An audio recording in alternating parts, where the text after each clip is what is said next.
kwa hivyo pale wengi wanasema walishuhudia muda wanaiacha miili yao. Mmoja alisema aliweza kuchomoka kwenye mwili akabaki juu hivi, anautazama mwili wake, anauona mwili wake na anaona jitihada za manesi kusaidia ule mwili, wanajitahidi kuburuza mtungi wenye mipira ya oksijeni. Zile jitihada anasema alikuwa anazishuhudia. Anasema aliweza kubaki wodini karibia 15 minutes. Alibaki lile eneo anashuhudia ndugu zake wanavyohangaika, taratibu za madaktari wanavyohangaika. Yote hayo anasema aliyashuhudia kabla hajaondoka mle ndani. Lakini huyu mtu alipata nafasi ya kurudi. Wale watu zaidi ya 10 na kitu walikuwa wanaoji kwenye kipindi cha Beyond Belief ya televisheni ya kidunia tu Marekani. Wale wengi walisema alipoona anajichomoa kwenye mwili aliondoka ni kama tu vile umevaa koti linavutwa hivi linavutwa. Alafu ukiwa kule unaona uhalisia, kumbe mimi ni yule. Ni mimi mwenyewe ndo nilikuwa naugua. Ni mimi nilikuwa nina kisukari. Ni mimi nilikuwa na ugonjwa fulani. Anashuhudia. Hivyo ndivyo ilivyo. Kama unasubiri uone hivyo, subiri, maana utapata nafasi ya kutengeneza chochote. Lakini huo ni uhalisia. Mungu anakuletea siri kama hizi, ujue nini kipo pale. Kama dini yako walikufundisha ukifaga ndio vimeisha, ukaona uishi tu maisha, you don't care, ni hatari sana. Ukweli ni kwamba utakapokufa utajijua. And wonderful enough ni kwamba akili inayofanya kazi kule kwa mwili wako wa kule rohoni, akili senses ziko juu sana. Utakuwa na uwezo wa kumemorize everything at once. Kuna mtumishi mmoja nisikia anasema kwamba kusahau na yeye ni karama ya Mungu. Na mimi namuunga mkono. Huku duniani kuna mambo mengi tunayasahau. Na Mungu ametupa karama ya kusahau. Tusije tukachanganyikiwa kwa barabara. Wewe ukumbuke vitu vyote vya utotoni. Unakumbuka michezo yote, unakumbuka stories zote. Kwa hiyo kuna mambo Mungu anaruhusu ubongo na save, mengine una delete. Yaani ni kama baada ya muda mengine una delete. Kwa hiyo anaruhusu kusahau. Lakini ukiwa kwa mwili ule wa kule, hakuna jambo utalisahau. Hakuna jambo utalisahau. Utaweza kwa sekunde kumemorize, ukarecall everything kwamba mimi ni fulani, nimeishi huku, nilipata ajali hii. Na watu wengi wanafikiri ni nini? Hata kama muda ajali imetokea kubwa, mtakuja pale mtasikitika, mtapiga kelele za kuona wale watu wenyewe halisi roho zao zitachomoka, na wenyewe uenda wakalishuhudia tukio vizuri kwamba hapa ndio ajali imetokea, tumefia hapa. Watajua kabisa. Sasa una haja ya kukaa vizuri ukaelewa siri hizi za kiroho. Nimetoa mifano michache. Mtu wa kwanza ambaye alikuwa kwenye zile shuhuda anaitwa Miss Mary Jo Rapin. Huyu alikuwa amekuja na cheti chake cha kifo. Ana death clinical death certificate. Akithibitisha amethibitishwa na madaktari kuwa alikufa mwaka 2003. Huyu Miss Mary Jo Rapin, yeye alikuwa amesafa, amepata ugonjwa brain aneurysm. Namna fulani hivi matabibu wanajua vizuri zaidi, lakini kuna namna mishipa inajaa damu, mishipa midogo ya kichwani na nini. Alipata shida namna kama hiyo na alikufa. Kwa hiyo madaktari walicertify kwamba huyu fulani amekufa kwa hiki na hiki. Lakini yeye anasema alijiona ametokea mahali pazuri, na anasema alisikia sauti ikimwambia no, rudi duniani. Anasema aliambiwa rudi duniani, muda wako hujaishi. Alipoambiwa rudi duniani, aliurudia mwili wake ule. Aliurudia mwili wake ule. Lakini aliporudi ile shida ya ubongo muda huo haikuwepo. Ile shida alikuwa ameipata na nini haikuwepo. Lakini alisikia ameambiwa rudi duniani. Kuna mambo aliyasema, aliyaona. Na karibia wote pale ni wachache walikuwa na story tofauti, lakini wengi pale walieleza vitu vinavyofanana. Mwingine ambaye alikuwa kwenye hayo mahojiano ni Reverend Don Piper of Pasadena, California. Huyu naye ni miongoni mwa walikuwa wakihojiwa, naye alikuwa amethibitishwa kitabibu amekufa. Lakini yeye sasa naona kwa sababu ni mwokovu na mtumishi, alijua kuiweka kwa sura nzuri ya kitumishi. Anasema Mungu alimwambia arudi duniani. Kabisa anasema Mungu aliniambia rudi duniani. Sasa wapo zaidi watu hao 10 na kitu walikuwa wakiwaoji, walikuwa na vitu wameeleza vinataka kufanana. Wote wana namna zinataka kufanana. Miongoni mwa mambo walisema walipoachana na mwili, huko watu wanasema amekata roho, amekufa. Kumbe yeye anaona ameuacha tu mwili, ila yeye halisi yupo. Na ni jambo la ajabu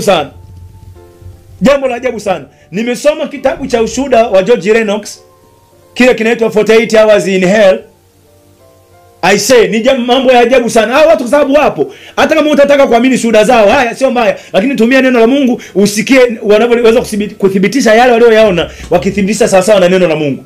Nimesoma ni jana tu nilikuwa na mwenzangu, tukawa tunaangalia ule ushuhuda wa Alon Bangbos, yule Mnigeria aliyekuwa naval officer, askari wa majini, wa jeshi la majini. Yule askari kwenye Anto Allen, kitabu chake kinaitwa 4 hours, mahojiano ya saa 4 kuzimu. Ukisoma pale, maana naye alikufa, tena kifo chake kilikuwa ni kifo kabisa cha majini. Soma uzuri, unaweza kupata huo ushuhuda hata tu kwenye mtandao ukiandika 4 hours in hell by Allen Bangbos, utapata huo ushuhuda. Nadhani hivyo vitabu vimetafsiriwa, vinapatikana kwenye bookshop moja ya Efata Mwenge, unaweza ukavipata. Saa 4 kuzimu, vipo vya Kiswahili walijaribu kuvitafsiri. Lakini sijengi fundisho langu kwenye hizo ushuhuda. Mimi najenga fundisho langu kwenye neno la Mungu na kwenye ufunuo ambao Roho Mtakatifu ameuleta kwenye hilo neno lililoandikwa kwenye Biblia. Sasa hawa watu tena ni jana tu, kabla sijaingia kwenye haya mambo, ni jana tu nilikuwa naangalia video clip ya Gwajima akieleza kilicho kumkuta baada ya kufanya maombi kwamba Mungu, kama mambo yanakuwa ni magumu hivi, Mungu bora unichukue nipumzike. Nikaona kwenye video clip anasema muda ana drive pickup, yuko Ubungo Mataa. Sasa hivi hayapo, ujua mji pamebadilika, lakini kwa wakati huo ametoka kanisani, anasema alikuwa anaishi Ubungo Msewe, muda yupo Ubungo Mataa. Akashangaa ghafla anaona mwili, anaona roho inajichomoa. Yaani aliona ghafla mtu anachomoka ndani yake. Alipokuwa anachomoka akaona anayechomoka ni kopi ya huyu anayemuona huko nje. Akakemea kwa jina la Yesu, mwili akaona umejirudisha ndani. Mara ya pili akaona amechomoka moja kwa moja, maana ametoka kumlilia Mungu, anataka kufa. Kwa wakati huo akasema usiombe maombi tu, unaomba Mungu anasikia. Anasema alipochomoka muda huu, mwili wake akaona umesimama. Yeye mwenyewe anajiona amesimama, yeye halisi. Ndani yako ndo kuna mtu halisi. Huu nje huu nilikoti tu. Mwili la nje likasha tu likablasha. Mwenyewe halisi yuko, akaona amechomoka, amekaa kwa nje. Alipoangalia ndani ya gari akaona kwenye steering kuna mtu kama yeye ameinamia steering ya gari. Na alikuwa kwenye gari na secretary wake na daktari akaona wameshuka, maana wanasubiri taa iruhusu gari iende. Akaona wanajitahidi kuuondoa mwili, lakini yeye halisi anajiona yuko nje. Haya ndio yazungumza, unapaswa upate neema ya Mungu uelewe. Mimi ninayezungumza hapa, Mungu hakunipa kuyafundisha haya bure. Mambo mengi Mungu akitaka kunifundisha ananifundisha na mimi practically nijue. Kwa hivyo hivi ninazungumza mwaka 2018, nishawahi kusimama nikiwa kwenye chumba changu cha kulala. Nishawahi kusimama nje ya mwili wangu huu. Mwili ukiwa unatazama kwenye kitanda. Sijafa. Katika spiritual attack nipo kwenye shambulio kubwa sana, kwenye spiritual warfare, napambana kiroho, vita kubwa. Nikaona nimepata nafasi ya kuacha, maana niliona vita imekuwa kubwa, mwili unabanwa na maadui zangu. Nikaona roho yangu, mimi kwa roho yangu nikawa nipo pembeni. Kwa hiyo niliweza kushuhudia mwili wangu muda unashambuliwa na maadui, mimi nikiwa pembeni mwa ule mwili. Nikaweza kumwomba Mungu kwa roho yangu, nikamwambia Mungu nitie nguvu niweze kushindana na hawa maadui. Hayo nilikuwa naomba, najiona natazama kwa pembeni. Sasa hata kama sio Mungu ataruhusu hicho kitu kwa watu wote, ukasema mimi siamini, usipoamini unasubiri uone na wewe. Ni wangapi wamenyakuliwa mpaka mbingu ya 3 kama Paulo mtume? Hawezi kusema kwa sababu hujanyanyuliwa basi hauamini na swala la mtume Paulo. Mungu atawafunulia watu wote. Lakini Mungu anapoleta hizi siri za kiroho, anakusudia awaponye watu. Isije mkafa vifo. Mimi nakupa haya mambo sio ili kwamba utishike, lakini usije ukafa kama wafadhili wapumbavu. Kama ni kufa, Hesabu 23:10, na nife kama afavyo mwenye haki. Wenye haki wana style yao ya kufa. Na napenda niwaambieni, vifo vingi watu hawaendi mahali pazuri. Wale madaktari wanaweza kupa sababu za kivyao, lakini nakupa sababu za kiroho. Vifo vingi vya watu wanaokufa kwa kutaabika sana ni kwa sababu roho zimejua hawaendi mahali pazuri. Yale mambo ya unakufa, unarusha mateke, piga ngumi, unahangaika, unakufa kaulimi, umekatoa, umeteseka. Ule uchungu wa kifo ni dhambi. Wengi roho zinajua wapi zinaenda. Sasa kwa sababu zinajua zinapotaka kwenda, roho zinataka kugoma, lakini kwa muda, it's time now, it's time to live. Anasema awaambia hapo wanadamu, rudi mavumbini. Sasa muda likishatolewa tamko kwamba ni it's time now, it's time to live, uwezo kabaki. Roho sasa inakuwa inajua iendi mahali pazuri. Ndio zile kurupushani hapo zitakuwa, kama ni madaktari watapa sababu nyingine ni wao. Mimi nakupa sababu za kiroho hapa zinazotokana na roho ya ufahamu. Zile kurupushani nyingi zimetokana na roho inaanza kusense wapi inaenda, inajua ndipo ninapotaka kwenda. Zile jitihada za kutaka kukataa ndio hizi vurugu zinakuwa zinatokea hapa, na muda unakuwa umefika. At the end of the day, rusha mangumi, piga mateke, manesi, vyovyote, muda umefika, mtu anaenda.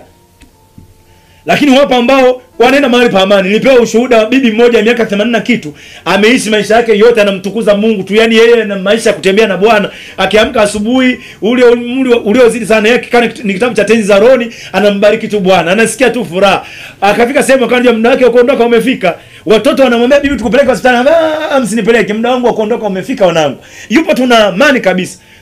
Yule bibi aliwaambia wajukuu zake mara kadhaa, alimshuhudia malaika ndio kuja kumchukua. Anasema alikuwa na malaika anakuja mpaka dirishani hivi, muda anafurahi kwamba muda umefika unichukua. Malaika anaondoka.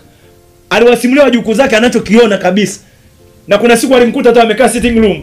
Wanamwona amekaa na tabasamu. Yaani wanamwona amekaa kabisa ana tabasamu.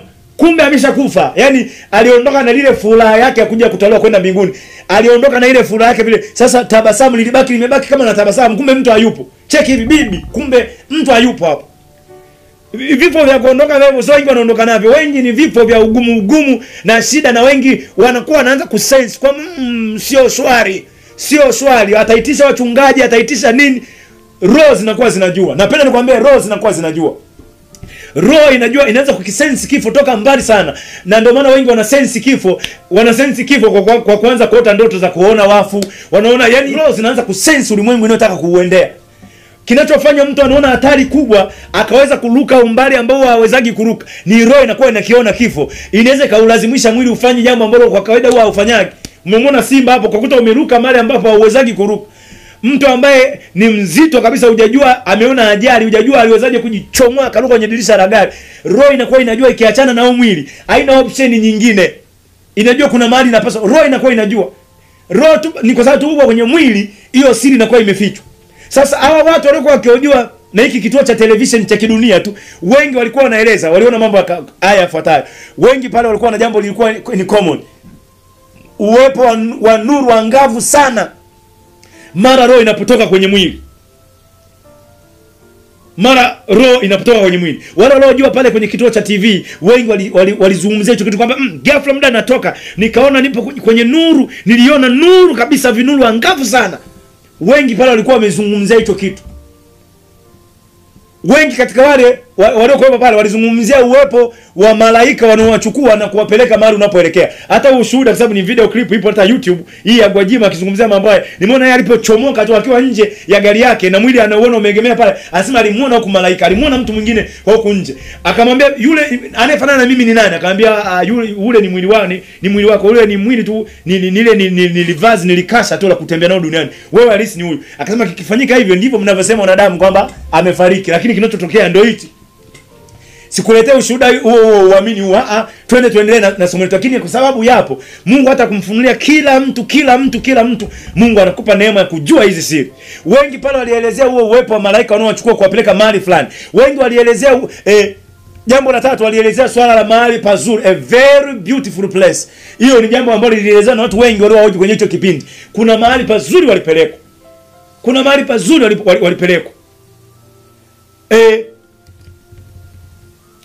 Hapa lengo ni kutufanya badala ya kukihofia kifo sasa, tujue kwamba no, kuna tumaini.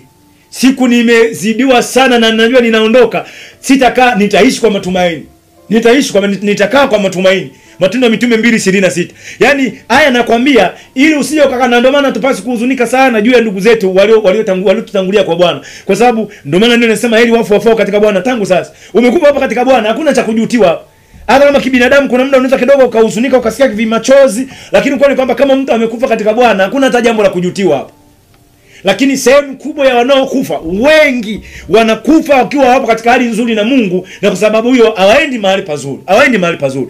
Mungu akupe neema tunapojifunza somo letu hili la umilele, ujue kwamba kuna mambo yanaendelea mara baada ya kufa. Wanadamu hawaishi siku muda wanakata roho. Kufa ni separation tu ya roho na mwili. Roho anaenda kwake. Mungu akupe neema sana. Ninataka nifanye hitimisho la pamoja kuhusiana na somo letu la umilele.